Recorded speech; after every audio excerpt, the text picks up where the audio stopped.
Good morning. Today is the 7th day of Adar, the first Adar, and today is the 16th of February. We're up to the 6th reading of Parshat Terumah. And the 6th reading is about one single topic, the courtyard altar. The altar that was placed outside the tabernacle, and that's where all the sacrifices were brought. In the inner altar, called the golden altar, which was made out of gold, only incense was brought. But the outside altar, that's where all the different sacrifices were placed and burnt. Now, the shape of the outside altar is very unique. First of all, it's higher than it is wide, which gives a certain feeling about it. It's a little even strange. It's 5 by 10, so it's 5 by 5 cubits by 10 cubits high. And the way that it's structured, I want to show you a picture, is that it's quite complex in its structure. So it looks something like this, what you see here. And what we see is that it has a foundation. This is the foundation. Then it has, this is made all out of copper. And so this is like an empty box made out of copper, and it has these corners, these protrusions on the corners, which are actually called horns. And this you'll see in any altar that was ever built in the Middle East. Doesn't matter whether it's Jewish or not. They all had these horns. But then you have this interesting grating around pretty much at the half mark. So it's a grating that looks, I don't know if I have a picture here of what it, I don't think I have a better picture of what it is. Let me see. No, this is, here it is, a little bit better. Nope, sorry, don't have a picture of it. So the grating is basically a patchwork made out of copper. And what they did was they carried it around, and whenever they encamped, they would fill it with earth. So it's a very interesting type of altar. It's copper, it's a copper box, and then you fill it with earth so that it touches the earth all the way to the bottom. It has no bottom. Even though there's a foundation, the earth would touch the earth. So they would take earth from wherever they were, and they'd fill it up, and the earth would reach all the way to the bottom. And the foundation is just around, even though it looks like it's standing on a platform. It's not really a platform. It's just around it. That's what it looks like. What is this altar, and what does it really? What does it symbolize, and what's being done on it? It's something that we're very distant from, and so we have to give some pretty good explanations about what in the world this was, and how it developed our thinking about serving God over the years. So the first thing to note is that it's made out of copper. Later, actually, in Parshat Yitro, we saw this just after the 10 Commandments. There's 3 more commandments that are brought. We said there's not really 10 commandments there, but it's 10 sayings of I'm Havai, your God, and so on. These 3 commandments, the last one, the last one, I think, is when you make me an altar out of stone, says God, you shall not use metal, or rather it says iron, in order to chisel the stones. So they has to be made out of natural stone, the way you find it in the field. You can't quarry these stones out of some kind of deposit. You have to take the stones the way that they are. And that was actually, that was not this altar. This altar was made out of copper. Now let's think about it a second. Historically, archaeologists divide human history into 3 periods. We're actually only in the 3rd period. We haven't moved since a long time ago, as you'll see. The first period is called the Stone Age, the Paleolithic, the Stone Age. Stone Age was very basic, and they used stones. Stones for everything. Then came the Copper Age. The Copper Age, sorry, it's not really called the Copper, it's called the Bronze Age. Copper is bronze together with tin. That's what we call copper. But the bronze, actually, I've said it backwards. Bronze is copper together with tin. And it's called the Bronze Age because metallurgy started, and we'll see what that did in a moment. And then we get the Iron Age, when they started smelting iron. And that was a whole new thing. Now, really, what are these ages named for? So according to the Torah, when it says, you shall not wield iron over the stone that you're using for the altar, again, not this altar is made out of bronze, or copper, sorry. I keep getting those confused. But you shall not, when you make a stone altar, do not use iron on it.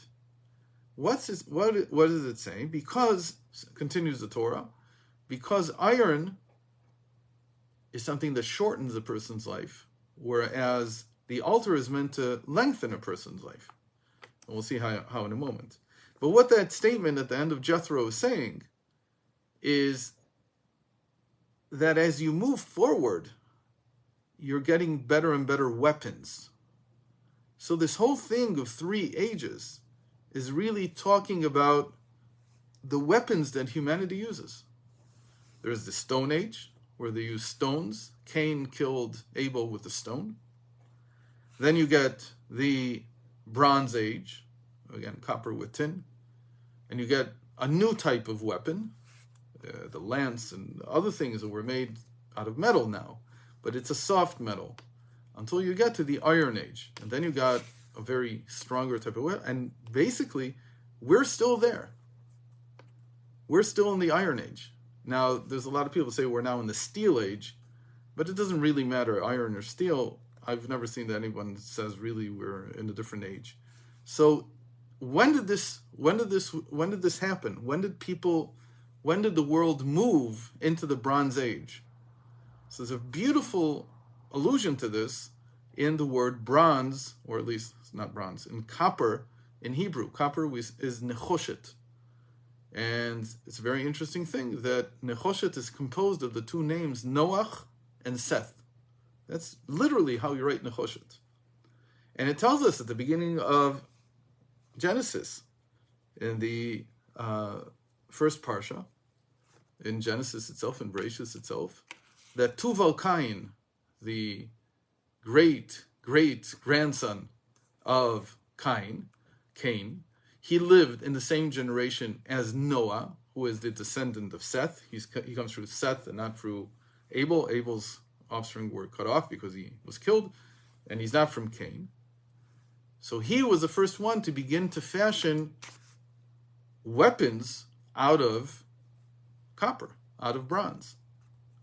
So it's very interesting that was the end, in a certain sense, that was the end of the Stone Age, the beginning of the Bronze Age, just before the flood.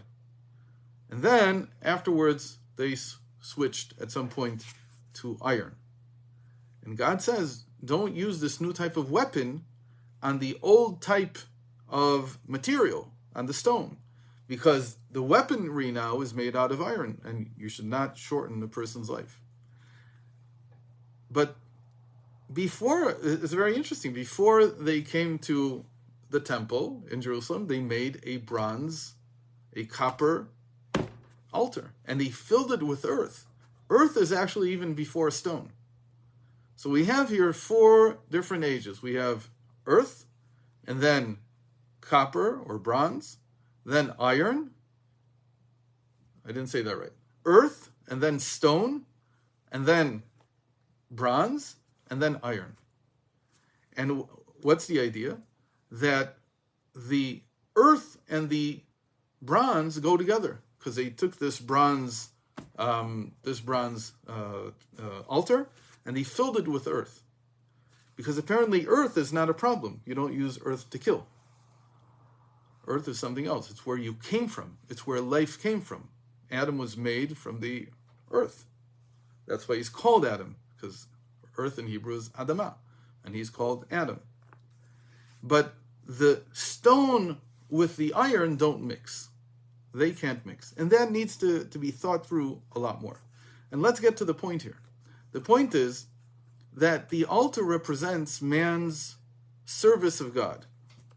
At that time, it was done through slaughtering animals and placing them to be eaten by the fire on the altar. But what's the idea here? This is the new thing that didn't exist before the giving of the Torah. It's called feminine waters. Feminine waters means that man has now a yearning to God. Where does it come from?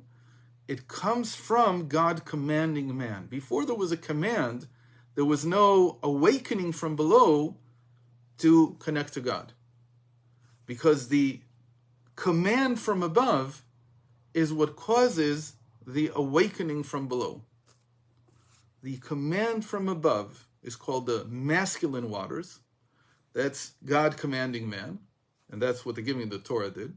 And because it was a giving of the Torah, now there could be an altar where man expresses his yearning for God, which is called feminine waters. So the entire image of the altar is a feminine image. Whereas, if you remember, we're going back to our first day this week, there were two focal points in the beginning. The focal point of the ark and the focal point of the altar. The ark represents the masculine waters. The command, God giving the commandments, giving the 10 commandments are in there. The whole Torah is in there. That's where the Torah comes from. That's where the masculine waters come from. The answer is the feminine waters coming from below. Now, how do you perform feminine waters? What is that? So the first thing is a man wants to cleanse himself. He wants to purify himself before coming in contact with God. This is the same idea that we're going to have in Leviticus about a woman purifying herself before going to her husband. This idea that I need, but here this is feminine energy. The altar is feminine energy for everyone. That in order for me to approach God, I first need to purify myself. The way I purify myself is that I sacrifice, I get rid of my animal inclination, my animal soul, my what we call the evil inclination. So I kill it and I place it on the altar. It's a symbolic act, but what it does is it cleanses me of what distances me from God. So the whole altar is an example of purification from below in order to raise feminine waters, in order to connect to God. With this in mind, you can begin to think about the shape of the altar. Why is it divided? Why is there a girdle basically in the middle? It's a grate, but it's like a girdle. Why does it have a foundation that's open on the bottom? What is this all about? In a sense, these are all feminine symbols that are saying that there is a yearning from the feminine to the masculine. Now, the sages say something very interesting, and we'll end with this. They say that if that yearning ends, and a woman is no longer yearning for her husband, and they divorce, so the sages say the altar sheds tears. That's the idea that when that yearning is gone, when you can't bring back that fire, there's actually a famous song in America, you've lost that loving feeling or something like that. That there has to be fire in the relationship. And if it's gone, it's as if the fire has been extinguished and the altar sheds tears. The altar, which is the feminine, is a symbol of the feminine waters. But again, we use waters as a word that needs to be explained here. We don't mean that it's really water. We mean that it's the feminine rising.